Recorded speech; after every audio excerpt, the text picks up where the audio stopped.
পেটে ডিম আছে নাকি বলো তো? না না ডিম ফেলাই দিচ্ছি আর একটু আছে।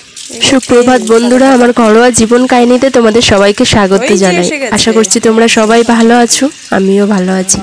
আজকে আমাদের বাড়িতে মৌরলা মাছ আনা হয়েছে, আর সেটা আমার শাশুড়ি মা ধুতে বসে পড়েছে।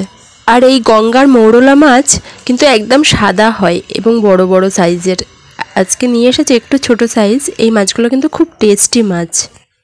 আমাদের বাড়িতে এই মাছটা সবাই মোটামুটি ভালো খায়, আর ছোট মাছ কিন্তু শরীরের জন্য খুব উপকারী। ডাক্তাররা ছোট মাছ খাওয়ার কথা নির্দেশ দেয়, জানো, ছোট মাছ চোখের জন্যও খুব ভালো। এটা আমাদের এই বেগুন ধনেপাতা শিম দিয়ে রান্না হবে। আর শীতের দিনে সবজি মানেই তো শিম, বেগুন, ধনেপাতা, ফুলকপি, গাজর, আর এইসব দিয়েই তো বেশি ভালো লাগে খেতে চচ্চড়ি।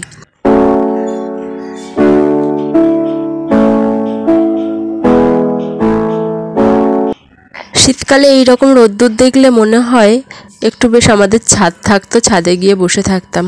কারণ শীতের দিনে ছাদে বসে থাকার মজাটাই আলাদা। এই দেখো, ফুলকপিটা এনেছে 30 টাকা দিয়ে, আর বেগুনটা নিয়ে এসেছে 16 টাকা দিয়ে। কত দাম এখনও পর্যন্ত, দাম কমলো না সবজির। পেঁয়াজ কলিটাও মোটামুটি নিয়ে এসেছে মনে হয় 12 টাকা দিয়ে। আজকে ঠাকুরকে পুজো দেওয়া হবে বলে একটা শাঁকালু কিনে নিয়ে এসেছে, এবং তার সাথে ফুল প্রতিদিন আমাদের নিয়ে আসে কিনে। আমাদের বাড়িতে মোটামুটি 40 টাকা 50 টাকার প্রতিদিন ফুলই নিয়ে আসে, কারণ ফুল, মালা, বেলপাতা সব সমেত ওই রকমই দাম পড়ে যায়। আর অল্প হয় না, 20 টাকায় ফুল নিতে গেলে একদমই অল্প দেয়, সেটা মন পোষায় না। ওই কারণে একটু বেশি করেই নিয়ে আসে। আর একটু যতই হোক ঠাকুরের প্রতি একটা ভালোবাসা থাকেই প্রতিটা মানুষের হিন্দু ঘরে, আর তাই যতই অভাবের সংসার হোক একটু হলেও ঠাকুরকে যত্ন করা হয় সাধ্য মতো। আর এই যে সব থেকে প্রয়োজনীয় জিনিসটা শীতের দিনে বেরিয়ে পড়েছে, কম্বলটা ভাবলাম বাড়ি করি, এতটা ঠান্ডা পড়ছে, কম্বল না বার করলে ঠিক হচ্ছে না। আর এই তো 1 মাস হয়তো ঠান্ডা থাকবে, তাই কম্বলটা বার করে রেখে দিয়েছিলাম। এনাকে দেখো, ইনি তো ভারী মজাই আছে। টাকা যাও, বাড়ি যা, যাও যাও। এই কটা চুড়ি আমি বানিয়ে রেখেছিলাম হোয়াইট স্টোন দিয়ে, দেখতে কিন্তু খুব সুন্দর লাগছে। এটা পরলেও বেশ ভালো লাগে, বিয়ে বাড়ি পরে যাওয়ার জন্য কিন্তু খুব সুন্দর। তোমরা তো জানোই অবসর টাইমে আমি এইগুলো করতে থাকি। এই হারটা বানাবো বলে আমি লকেটটা তৈরি করে রেখেছিলাম, এখনও কমপ্লিট হয়নি। লকেটটা শুধু বানিয়ে রেখেছি, এরকম অরিজিনাল কড়ি দিয়ে বানিয়েছি, এবং লাল সাদা কম্বিনেশনের বানাবো। এটা দেখতে কিন্তু খুব সুন্দর হবে তৈরি হলে। আর এই যে ফুলকপিগুলো মাছে দেওয়া হবে। আমার কর্তামশাই কিনে দিয়ে গেল ভোলা মাছ, আর ভোলা মাছটা সবাই খুব ভালো খায়, ওই কারণে ভোলা মাছটাও আজকে রান্না হবে। সেটা ধুতে আবার বসে পড়েছে মা। সাদা একদম ভালো মাছ, তো কখন রক্ত, একদম রক্ত বেরিয়েছে।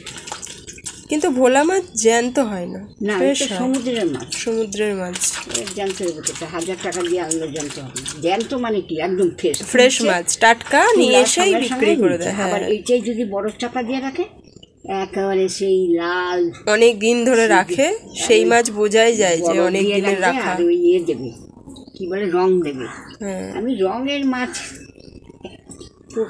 10 টাকা কিলো। মাছগুলো যে পাওয়া যায় লাল লাল ভোলা মাছগুলো একদম রং দেওয়া, আর পচা হয়, ওগুলো ভালো হয় না। কানগুলো টেরা নিয়ে এসেছো? এটা 300 গ্রাম নিয়েছি, 90 টাকা। সকালে জলখাবারের জন্য রুটি বেগুন ভাজা আজকে হবে রান্না, ওই জন্য বেগুনগুলো কটা ভেজে নেব। আর বেগুন ভাজা খেতে আমার ভীষণ ভালো লাগে, জানো, শীতকালে বেগুন ভাজা থাকলে আমার আর কিচ্ছু লাগে না। আর বেগুন ভাজা দিয়ে রুটি খেতে ভীষণই ভালো লাগে, ওই কারণে আমার শাশুড়িমাকে বলি তরকারি বানাতে হবে না, তুমি বেগুন রেখে।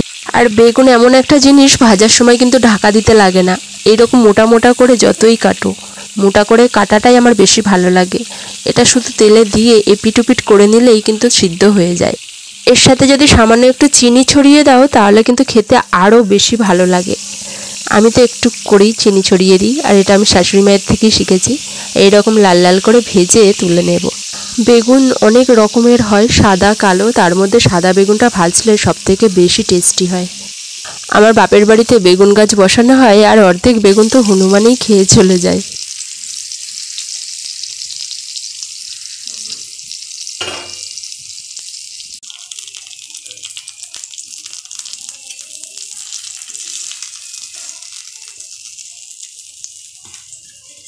বেগুন ভাজা আমার মোটামুটি হয়ে গেছে। এইভাবেই আমি খেতে ভালোবাসি জানো, খুব বেশি পোড়াবো না, একদম হালকা লাল লাল, তার সাথে রুটি আর জিলাপি। আজকে সকালের ব্রেকফাস্টটা একেবারে জমে যাবে।